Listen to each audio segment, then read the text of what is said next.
Salutations la famille, salutations à ceux qui sont de passage, qui sont en quête de vérité. Nous sommes ici sur la bonne fréquence, c'est-à-dire celle qui émane de Zulula 100. Et c'est aussi par la manifestation de la grâce du Verbe de Loba, l'unique créateur, que nous allons aller toujours dans nos supports, Kalatam Bale, Kalatam Dimsi. On va pouvoir suivre sur les deux, sauf inversé.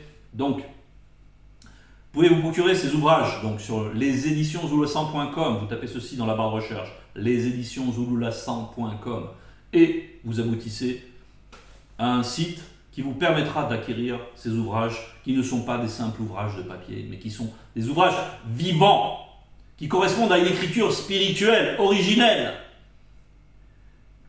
C'est seulement dans un second temps qu'ils ont été transcrits sur des supports. Et ces supports, ensuite, certains s'en sont saisis pour les altérer. Ainsi sont arrivés les livres religieux. Bien. Mais aujourd'hui, parce que le deuxième né de la création est avec nous, ils nous sont restitués dans leur authenticité. Et ces écritures sont puissantes à un point que ceux qui n'ont jamais parcouru ces pages ne peuvent pas concevoir. Donc celui qui est en quête de vérité, comme celui que je saluais tout à l'heure, eh bien,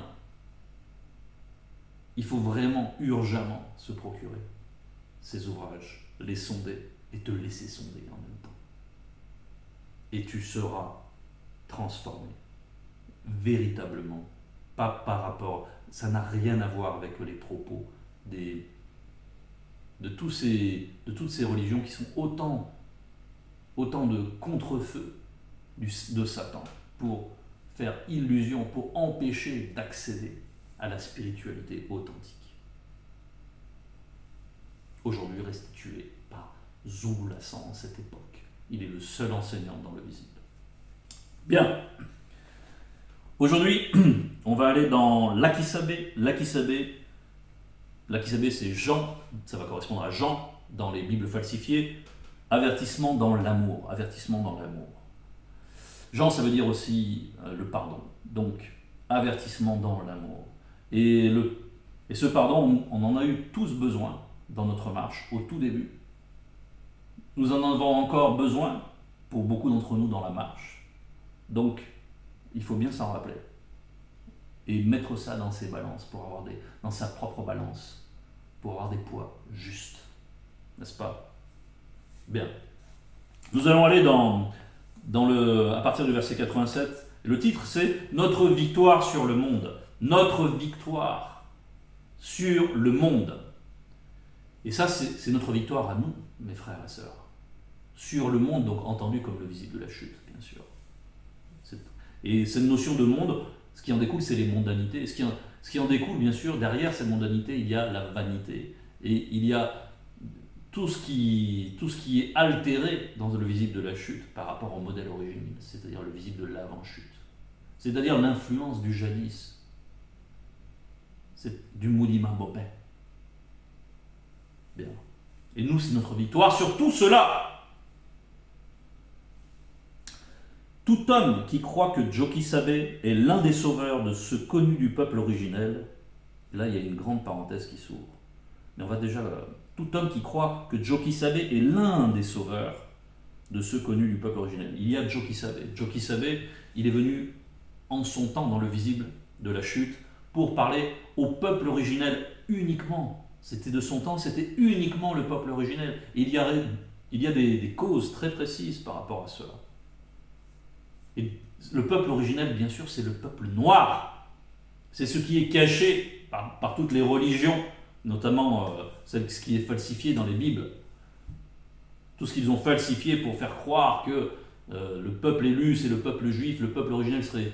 que le premier homme serait donc blanc, comme on peut voir aussi les caucasiens, là, parmi les juifs, ceux qui se disent juifs en tout cas, et que donc le premier homme serait à cette image. Mais pas du tout. Pas du tout. Bien, il fallait faire quand même cette précision pour ceux qui écoutent pour la première fois. Non. Djoki-Sabé, il était noir lui-même, bien sûr. Et il s'adressait au peuple originel. Ça, c'est une précision. Et là, on rentre dans la parenthèse. Djoki-Sabé est le sauveur de l'humanité, virgule. Mais les autres races, dans cette humanité, ne ne peuvent être sauvés que par le moyen du deuxième. C'est pour ça qu'on a dit l'un des sauveurs. Que par le moyen du deuxième. Et en dehors d'eux, dans le visible, il n'y a point, et il n'y aura point, de sauveur de l'humanité. De sauveur de l'humanité. Il y en a deux. C'est le premier et le deuxième. Les deux témoins. N'est-ce pas? Donc, il y a Djoki Sabe et il y a Zulu Lassan en notre époque. Il n'y en a que deux. Et Zulu Lassan permet l'adhésion des autres races de l'humanité à ce message. Et permet qu'il soit aussi transformé par le Verbe. Parce que le Verbe contrôle la génétique. Et il y aura transformation. Car spirituellement, nous ne devons être qu'un seul. Il doit y avoir l'unité. Bien. On va poursuivre, parce que le verset n'est pas terminé. Il y avait la virgule après la fermeture de la parenthèse. Donc là, je vais pas citer la parenthèse, je vais reprendre depuis le début sans la parenthèse. Tout homme qui croit que Djoki Sabe est l'un des sauveurs de ceux connus du peuple originel, et marche selon l'enseignement qu'il a donné, virgule, est, EST, purifié par le pouvoir du verbe de tété, et tout homme qui aime le verbe de tété, qu'il a purifié, aime aussi celui qui est purifié par le verbe. Donc, tété, c'est le Père. C'est notre Père. C'est Loba. Donc, qu'est-ce qui nous est dit ici? C'est que non seulement, bien sûr, il y a le fait de croire en Djoki Sabe, de croire en Zulu Lassan, mais c'est indissociable de ce est, avec la marche selon l'enseignement. Avec la victoire sur le monde, ça ne peut être que les deux ensemble. C'est la foi, c'est aussi les œuvres. Il ne faut pas se leurrer là-dessus. Ah là, c'est pas parce qu'on proclame Loba, qu'on chante Loba, etc. C'est bien si tout ça est inspiré par le Verbe. Et tout ça est inspiré par le Verbe parce que cette foi est agissante par le Verbe. Agissante. C'est-à-dire qu'il y a la marche. Cette marche, c'est la sanctification. C'est l'apprentissage de l'obéissance envers les commandements, envers les lois qui sont vivantes, les lois du Verbe de Loba. Bien. Et on nous dit ici donc que cette foi en Djoki Sabe, elle est indissociable de cette marche, elle est indissociable de l'enseignement et de l'adhésion à cet enseignement, et l'adhésion à cet enseignement, c'est la marche. Et la conséquence, c'est d'être purifié par le Verbe. Et encore une autre conséquence, c'est que lorsque on est purifié par le Verbe, lorsque la sanctification est opérante, et tout homme qui aime le Verbe de tété, qu'il a purifié, aime aussi celui qui est purifié par le Verbe. C'est-à-dire qu'il y a maintenant il y a la relation avec le Verbe, on apprend à être dans l'intimité avec le Verbe, par cette marche.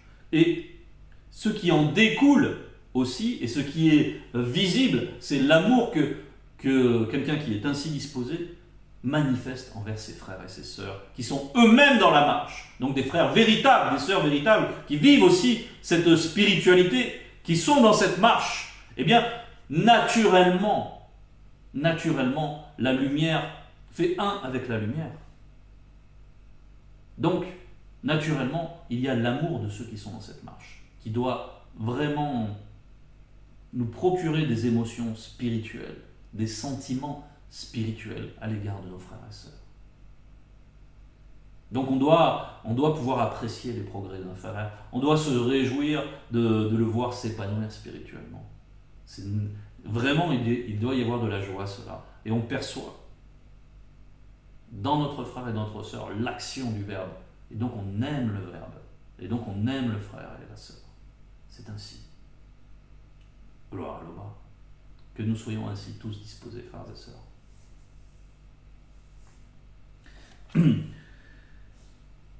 Verset 88. Nous connaissons que nous aimons les élus de Tété, lorsque nous aimons Tété, et que nous pratiquons les commandements de son Verbe.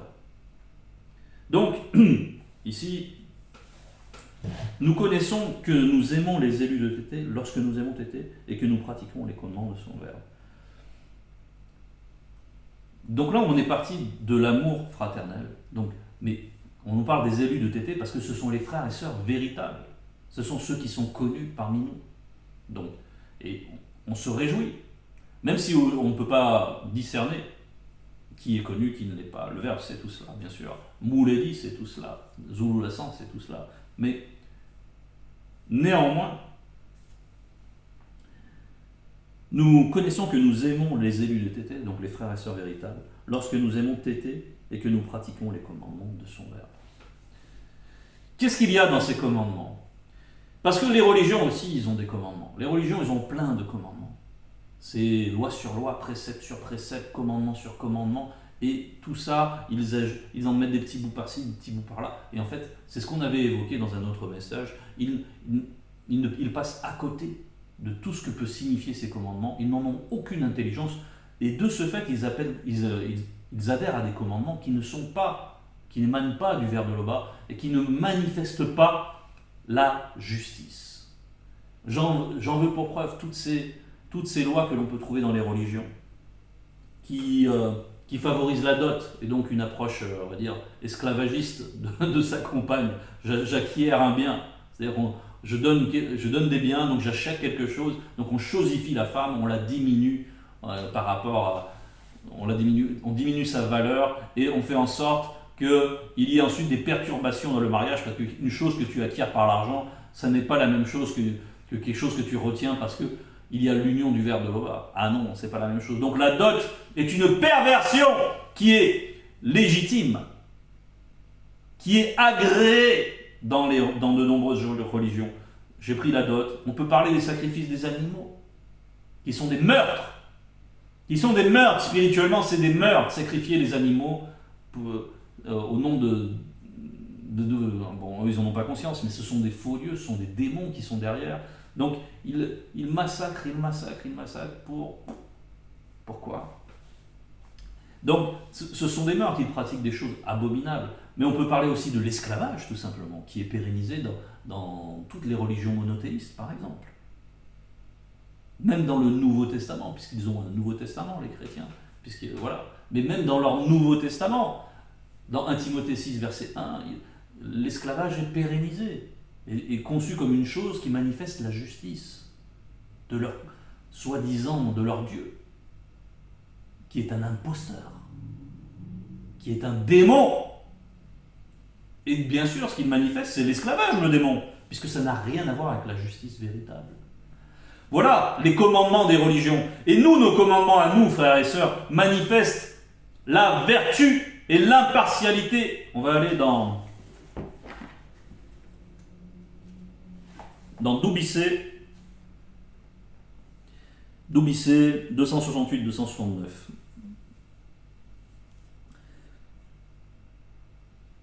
On va plutôt lire le passage de 269. Et là, c'est une entité qui parle. C'est une entité qui parle. Et qui dit, il a été créé pour imiter, donc on nous parle, ce il, c'est l'homme, il a été créé pour imiter notre vertu, avec un V majuscule, donc celle des entités, notre vertu et notre impartialité, entre parenthèses, équité, droiture, justice. Il a été créé pour imiter notre vertu et notre impartialité, à nous, les entités célestes.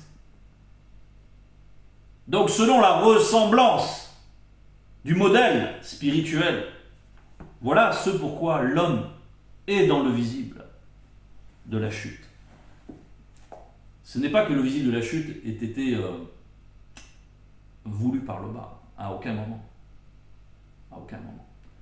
Mais il y a le libre arbitre. Ce libre arbitre, c'est justement ce que les religions veulent enlever en pérennisant l'esclavage. C'est-à-dire que, soi-disant, leur Dieu donne leur libre arbitre, et bien ensuite, ils professent que l'esclavage est une bonne chose. Et ça choque personne dans les religions, parce qu'ils n'ont pas l'intelligence de ce qu'ils... Parce qu'ils ne recherchent pas la véritable justice qu'on vient de mentionner.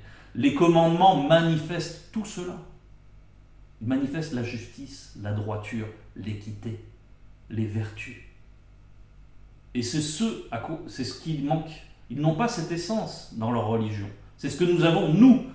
C'est ce que nous recherchions, nous, qui étions en pérégrination, avant que Zulu Lassan manifeste la grâce en ce temps décisif. Et quand il a manifesté cette grâce particulière, il y a eu une intelligence, il y a eu la science qui a été diffusée, et nous avons vu que dans le message et dans les commandements qui sont en tout cas donnée par notre Moulédi, dont notre Moulédi témoigne, eh bien, nous avons vu la justice véritable.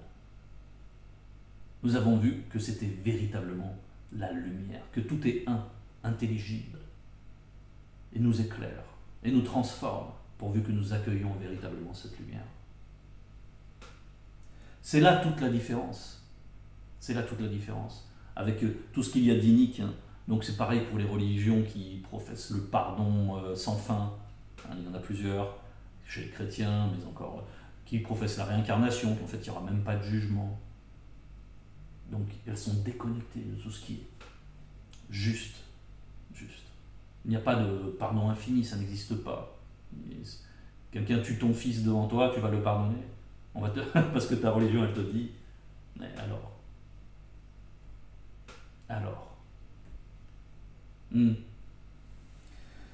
Bon, ça n'a pas de sens tout ça. Ceux qui recherchent la véritable justice, ceux qui recherchent la vérité, viennent à Zouloulassan naturellement. Naturellement, c'est-à-dire qu'il y a quelque chose en eux qui les excite à se rapprocher. Parce que le verbe de Loba les attire, premièrement. Et quand ils écoutent, quelque chose doit se manifester. La terre doit pouvoir accueillir cette semence. Bien, ce n'est pas tout à fait le thème d'aujourd'hui. Bien, car l'amour manifesté de Tété consiste à garder les commandements de son verbe.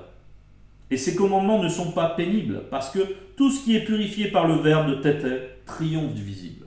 Donc on nous dit ici que l'amour, en définitive, consiste à garder ses commandements, à être en union avec ses commandements, et donc par là même avec les entités du grand ordre des choses, et par là même avec les deux qui ont manifesté cette grâce dans le visible. Les deux qui sont donc Jokisabe et Zouloulassan. Être en union avec eux, ce n'est rien d'autre que de garder ces commandements. Et si on les garde véritablement, alors ces commandements vivent en nous rendent vivants et nous transforment.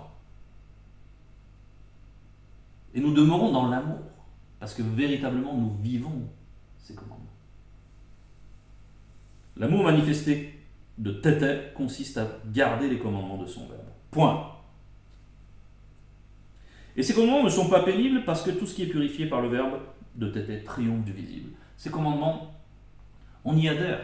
Et certes, on peut être dans les combats, on peut encore lutter contre le péché, etc.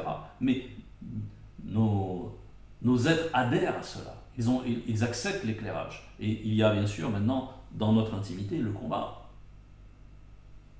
Mais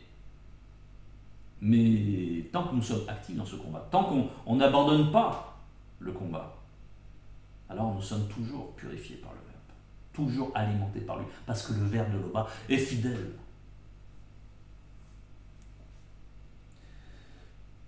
Et la victoire qui triomphe du visible, c'est notre foi alimentée par le verbe de Tété.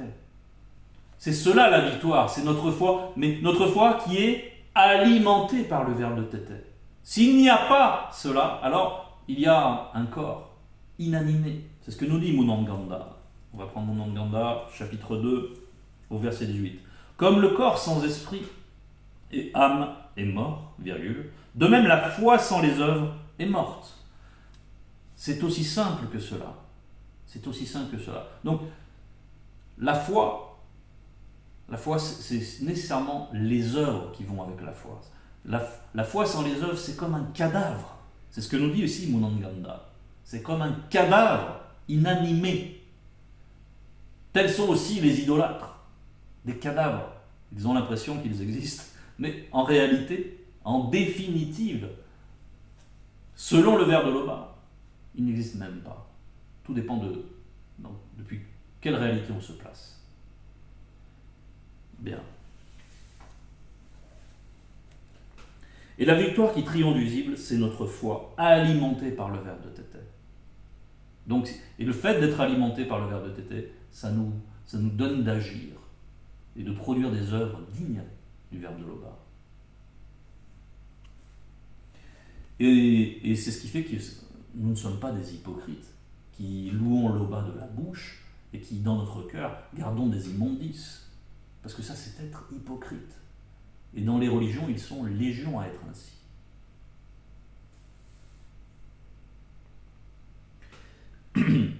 C'est le Mundi qui rend aussi témoignage par moi, parce que le Mundi est la vérité. Mundi, c'est l'esprit. L'esprit avec un E majuscule. Et là, on dit Mundi. Donc, ces gens qui parlent, ou l'Akisabe en l'occurrence, c'est le Mundi qui rend aussi témoignage par moi. Parce que le Mundi est la vérité. Mais il y a aussi deux qui rendent témoignage. Jokisabe est le deuxième, donc les deux témoins. Et les trois sont un, ils sont indivisibles. Le Mundi, Jokisabe, Zulu Lassan, ils sont indivisibles. Si nous recevons le témoignage des hommes, virgule, le témoignage du Mundi est plus grand, car le témoignage du Mundi consiste en ce qu'il a rendu témoignage de Jokisabe, de Jokisabe et du deuxième. C'est en cela qu'ils sont. Le Mundi rend témoignage d'eux. Eux rendent témoignage au Mundi, rendent témoignage de l'Oba et de toutes les réalités spirituelles. Et donc, si on adhère aux trois qui sont un. C'est impossible autrement. Et ce n'est pas une histoire de trinité. Ça, c'est l'intelligence altérée des scribes mensongers qui ont donné ce genre de doctrine, les doctrines de la Trinité. Celui connu qui croit à Jokisabe et au deuxième a ce témoignage en lui-même.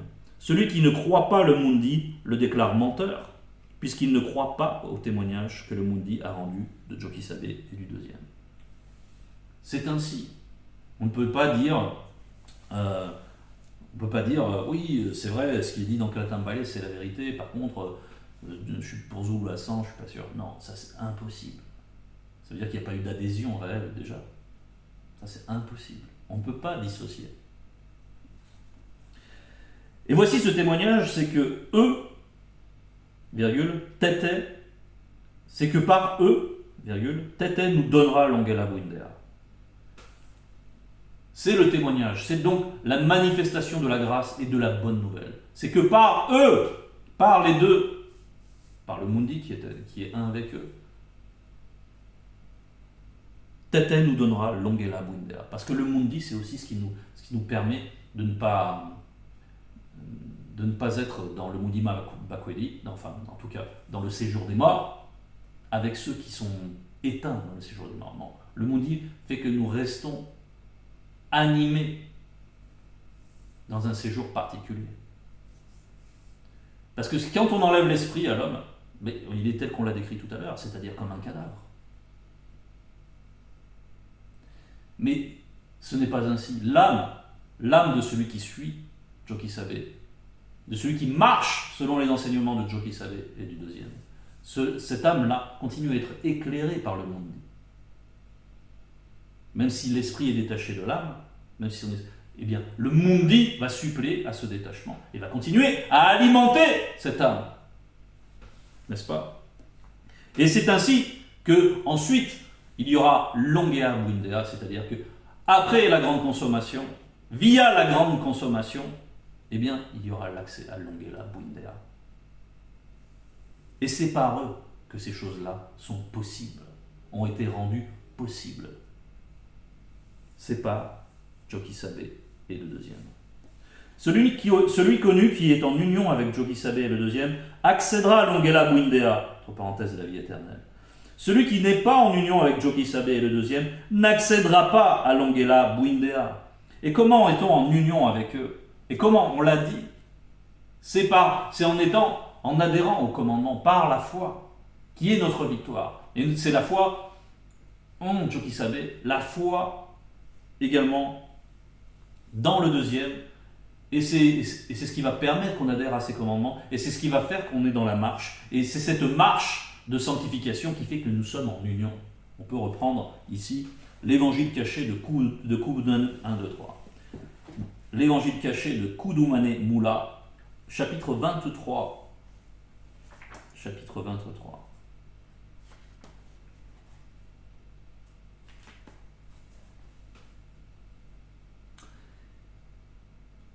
Versets 12 et 13. Celui qui a pénétré le visible a trouvé le physique. Là, c'est Joki Sabe qui enseigne. Celui qui a pénétré le visible a trouvé le physique, virgule. Et celui qui a adhéré, on trouve le terme adhérer, et celui qui a adhéré au physique n'est pas digne de pénétrer le spirituel. Celui connu qui est près de moi, donc cette proximité implique l'union que nous avons mentionnée tout à l'heure. Celui connu qui est près de moi est près du feu incandescent, feu avec un F majuscule. Et celui qui est loin de moi est loin du royaume non visible. Donc, celui qui a adhéré au physique, c'est celui qui s'y est embourbé, qui s'est laissé submerger par le physique, et qui donc est coupé du spirituel. Ce n'est pas ainsi. Nous, le Verbe de l'Oba, c'est pas qui. Il nous apprend à jouir du physique, selon le spirituel. Selon le spirituel. Et donc, selon les commandements du Verbe, et donc à vivre avant tout la justice, la vertu et l'impartialité, qui est le propre du spirituel, et dont les religions sont dépourvues avec leurs lois abominables qui véhiculent l'injustice. Ils adhèrent à l'injustice, et quand ils professent leur credo divers et variés, ils disent on aime l'injustice. Ils témoignent qu'ils aiment l'injustice et qu'ils veulent faire un avec cette injustice. Eh bien, la fin de ces choses, c'est qu'on n'a pas assez allongé la Bouddha. C'est ainsi. Gloire à l'Oba, notre tété.